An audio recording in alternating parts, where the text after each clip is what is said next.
downtown Detroit, it's Jason Carr Live with your host, Jason Carr. And we have our special Eclipse microphone wired up directly into the ear of one Ben Bailey, who is seated in Kentucky and awaiting totality, which sounds like some sort of, what's going on, Ben? You know, right now, not a lot. I'll tell you what, everybody who's been organizing this and even covering it has gotten very little sleep in the last few days, and I think they're just sort of relaxing as much as they can while nothing's going on. Have you spotted any little green men? Because the last time this happened there back in the day, there was a farmer who was assaulted or something. I take it there hasn't been any alien spacecraft yet. Not yet, but I'll tell you, when I read that story, I mean, the story is interesting enough on its own, but when you see that it happened 62 years to the day of this eclipse, that is some spooky stuff. And there are people up there that obviously still believe it. But I think most of the scientists you talk to say they were just great horned owls that were attacking this farmhouse and trying to protect their turf. So that's kind of the story they're going with. Yeah, you raise an interesting point there about the ancillary effects of the eclipse. Animals freaked out, insects coming, crickets chirping, and chickens hightailing it back to their coop thinking it's nighttime, and then they're like all unsettled for a few days. Yeah, and a lot of the stories and the accounts of that, come from these scientists and eclipse watchers who are traveling to these remote locations where it's just them and a couple buddies or a couple colleagues. So, the animals aren't spooked out. But, I mean, you come here to Christian County in Hopkinsville, and they're expecting 150,000 plus people. My guess is that the animals probably aren't going to make a whole lot of noise with all these people around, but you never know. An interesting fact about that, I was watching some of the historical eclipse coverage from networks in years past. The 1979 eclipse from ABC is on YouTube, the 1970 eclipse from CBS. And that CBS coverage, they actually rented roosters and took them to Mexico and Georgia in the path of the eclipse just to see what they were going to do. I'm interested to see if that was the same clip that I looked at, the 1979. Was that Frank Reynolds in his three-piece suit? Yeah. Frank Reynolds, that voice was legendary. I mean, just the urgency. He made everything sound like it was the most important story in the world. Let's talk about, as you hydrate, because it is going to be like 105 heat index there today. Carbondale, Illinois is the only town in the entire country that's going to get both this eclipse in totality and the one in 2024. So it was booming for them, but then the weather report's not so great there, and now people are hightailing it from there to where you are. Is that true? That is what we were discussing last night. The emergency officials and the organizers, they kind of didn't know what to think, because if the weather gets bad too far to the west, then everybody will stop somewhere before they get to Hopkinsville. But if it's, just a manageable drive, then they all could end up here. The interesting thing also is, this isn't like the Super Bowl. Everybody's not buying a ticket to go to the same spot. I mean, they're scattered around to as many farm fields as they can find around here in Kentucky. So trying to find out exactly how many people are going to be here is kind of a fool's errand, and we may not even know after the fact. I was in Hell, Michigan on 666 back in the day when you and I worked for a different employer. Now that you're in Hopkinsville, is there any sort of paraphernalia or T-shirts that can be had to mark the occasion? Because Hell, Michigan definitely cashed in on 666. Oh yes. And they have been preparing for this for almost a decade.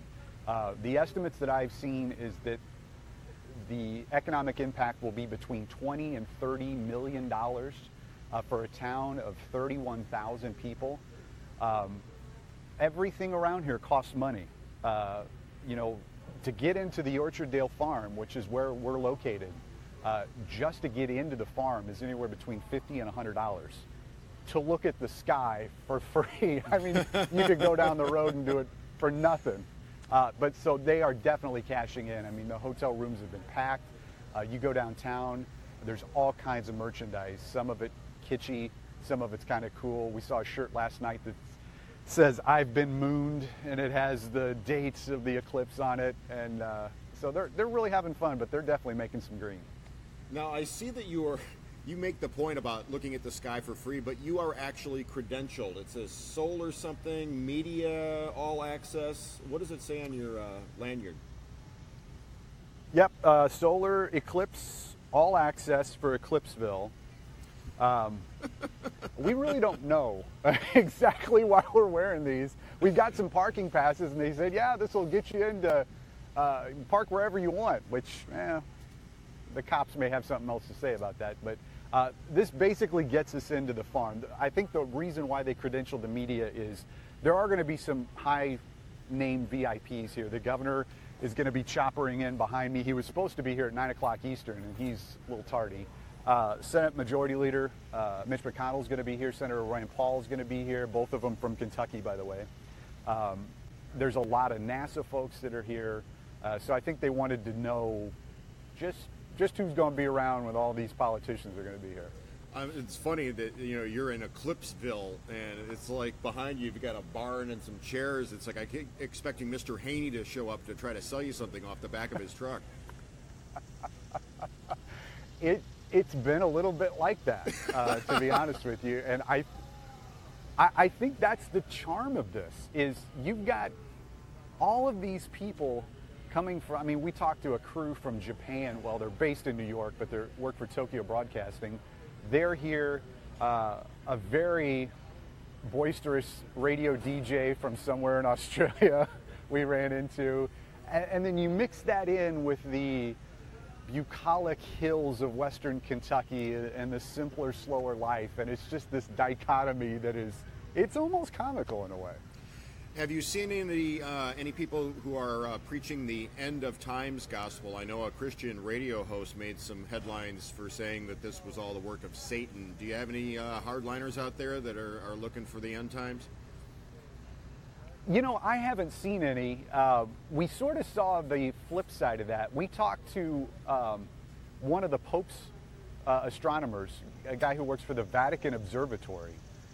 We asked him why he's here, and he said, because we want people to know that there is a Vatican Observatory. But him and about 11 other guys, they are astronomers with the Vatican. And ironically enough, this brother, is from Detroit. Had a great conversation with him yesterday. And somebody asked him that question. He said, what is your response when you hear all these people say that this is a sign of the end? And he said, you know what? There's two things that you need to worry about: not smoking and wearing your seatbelt, because that's gonna get you before the end of the world does, which sort of brought some levity to the whole thing. And he had a very interesting take on how religion melds with science. He said that science is a book of questions, not answers, and he sort of made the connection that the Bible and science can still mesh and work well together. We have a viewer joining us from down under, Ben. His name is Chris Kennedy. He's on this with us every single day. I'm wondering if the Australian radio DJ that you said was pretty boisterous, do you recall his name? Hey, Jeremy, do we know that guy's name, the radio DJ? We could probably hear him from here. He was... I don't see him, unfortunately, no. No, we didn't get his name.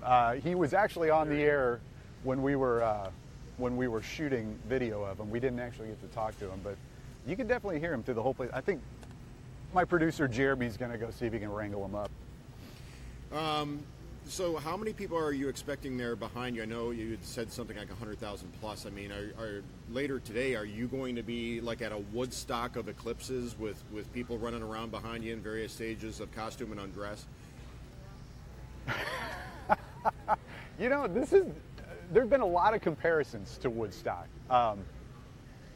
And I guess I don't know what I was expecting.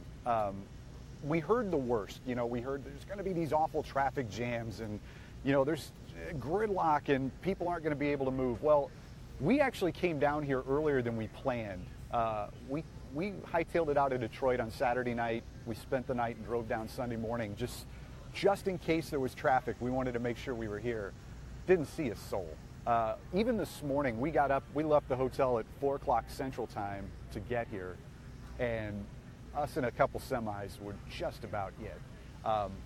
Even at the festival downtown last night, the Summer Salute, it was just it was calmer than Arts Beats and Eats. I mean, it was just everybody enjoying it themselves and having a nice time. Nobody was getting out of hand, and so it was good.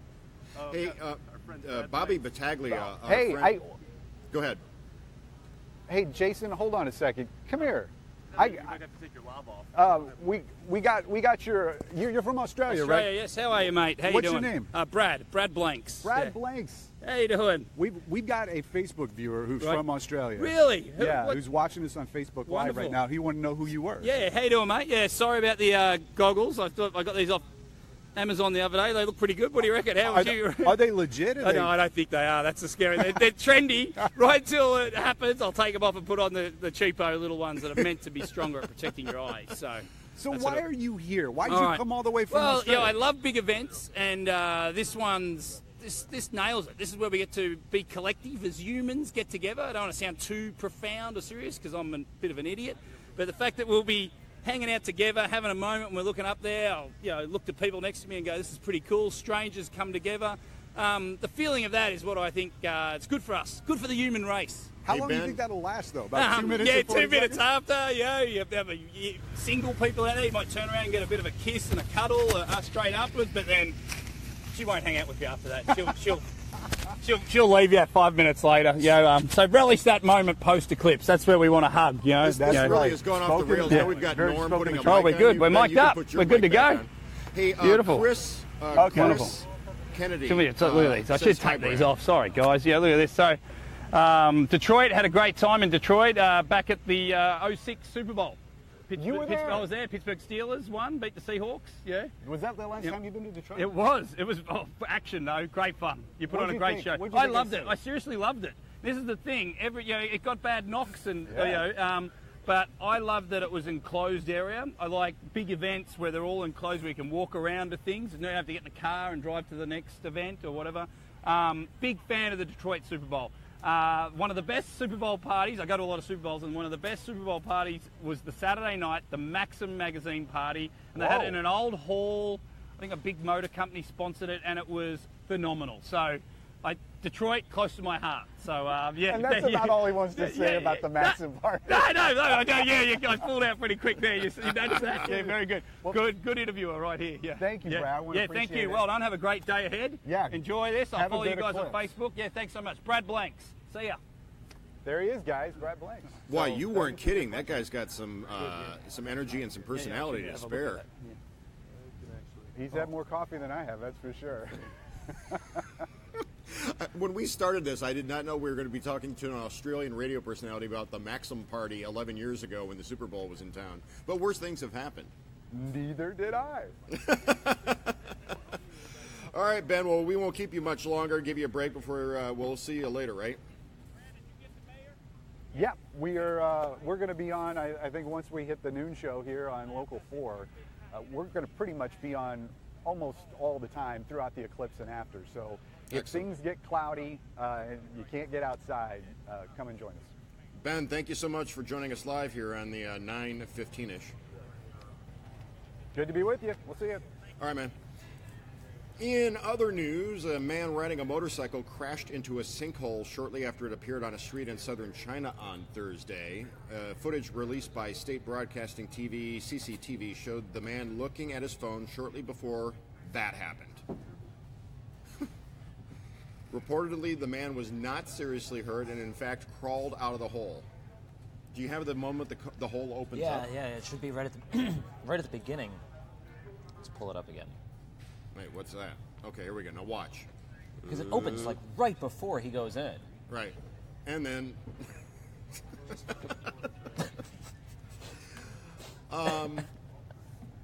yeah, so...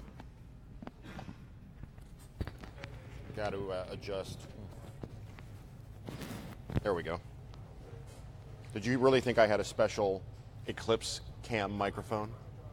I did that for dramatic effect. Yeah, no, it was perfect. I mean, that was a hell of an interview. I'm telling you, I did not expect that. An Oregon family's 18-month-old golden retriever dug up something interesting in the backyard. Kenyon came back with what the family thought was a time capsule, but when they opened it, they realized it was not a time capsule. The sheriff's office there identified the contents of the package as $85,000 worth of black tar heroin. He earned a canine citation ribbon, and the sheriff's office made him a canine narcotics officer for life.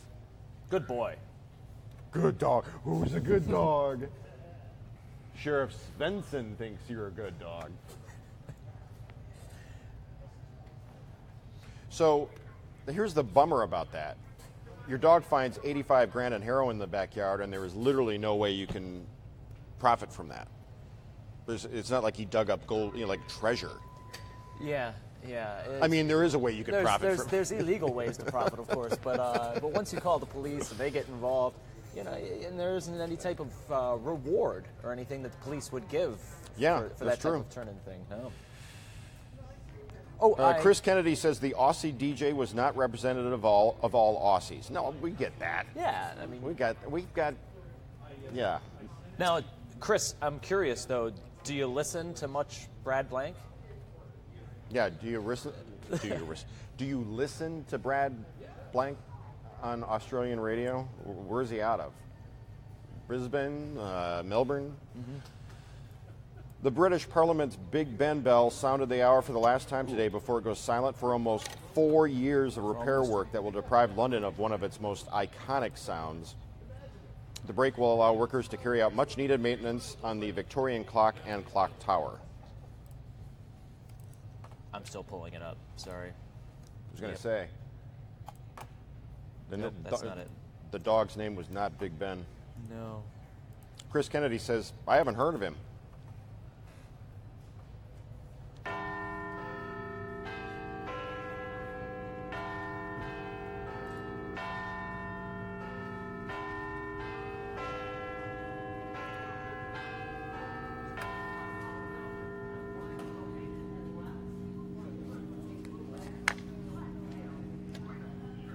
Gong.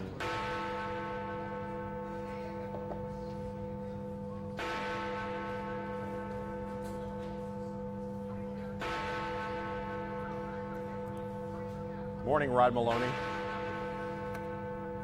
Big Ben is chiming for the last time for 4 years. Was he impressed? No, Rod Maloney is never impressed. Although I was impressed with your money tip this morning about PMI. Wait till you see his digital day.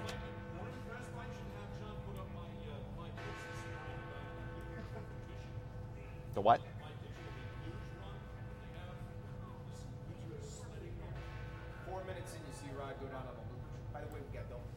Donuts. Hey, I'm all about donuts.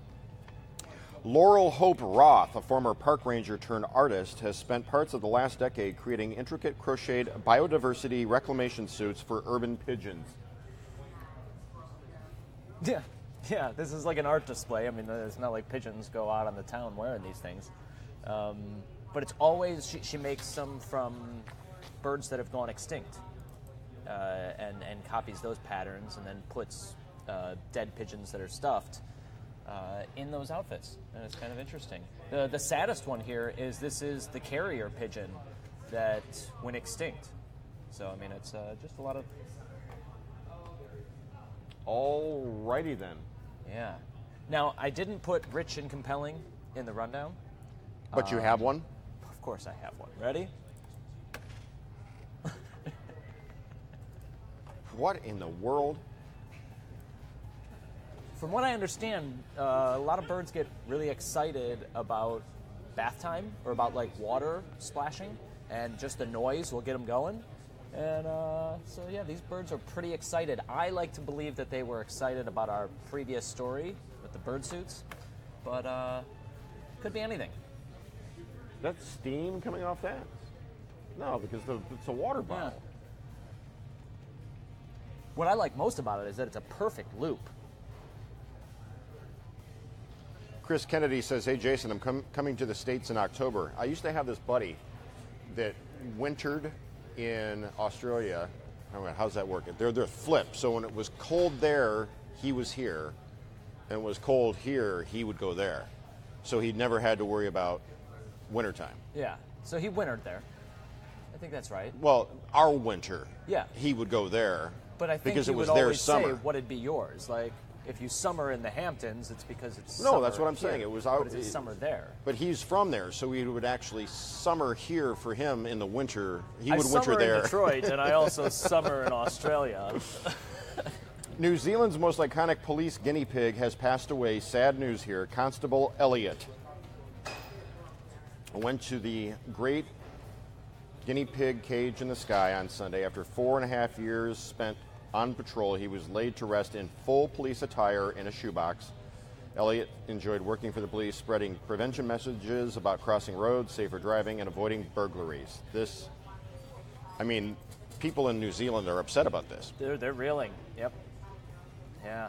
I think he was a 4.5-year-old. He spent about a year and a half on the force, and was basically their social media campaign person. I mean, anytime that there was some sort of post, it was all about this poor guinea pig.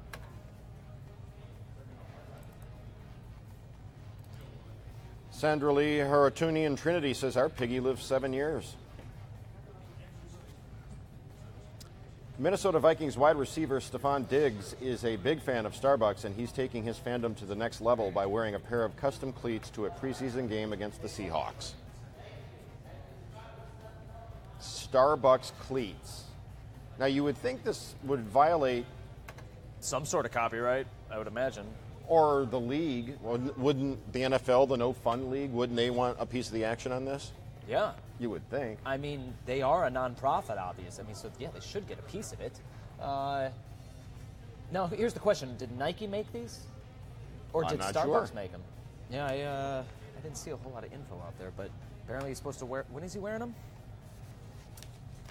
Basically, the tip that Rod was giving you on Money Monday is that with PMI, which is mortgage insurance, you have to buy that when you first originate the loan if you can't afford the full 20% down, so that once you reach 20% equity in your house, you can get rid of the mortgage insurance, but you have to go, have your house appraised and all that. So, and in some cases, that might cost you $500.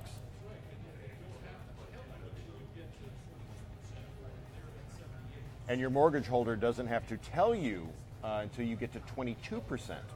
So it's worth investigating, because over the long haul, there's protections in place to make sure you don't pay PMI beyond 22% equity. So you can find out more about it by emailing Rod Maloney at rodm@wdiv.com. rodm@wdiv.com. You can email him just to say hi or to harass him too.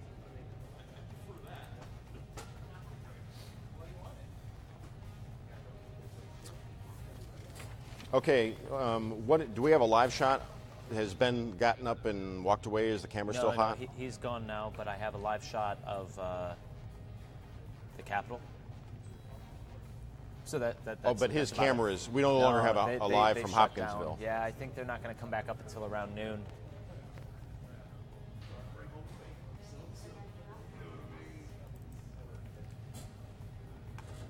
Colthorpe, are there any donuts left? Yeah, sure.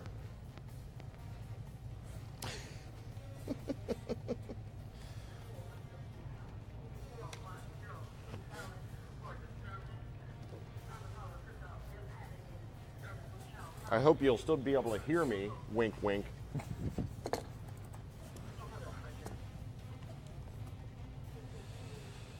Here comes Jason Colthorpe with donut delivery number 1. Hey, ho, ho, ho, ho. We got donuts here.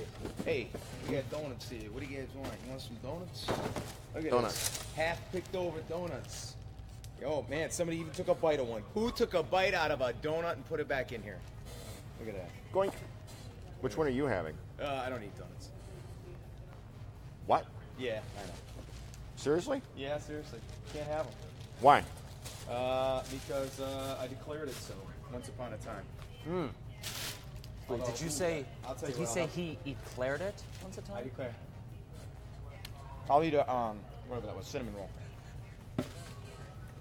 Johnny, get a donut in, man. Yeah, I could use it. Johnny, get a donut in I've there. had what's this one here? Hey, park a little further away from the curb next time, Mac. There we go. Who needs one? Get your donuts. If you're just now joining us on Donut Cam, earlier we started this broadcast with about 15 minutes of live talkback between myself and Ben Bailey, who's in Hopkinsville, Kentucky, at Eclipseville on a farm, not unlike Woodstock. And we did some back and forth. So when this archives, when we wrap this up here right about now, you can go back and watch it from the beginning if you want to see our interview with Ben Bailey. So everybody have a great day. I'm going to go eat my donut. Stay classy, Detroit.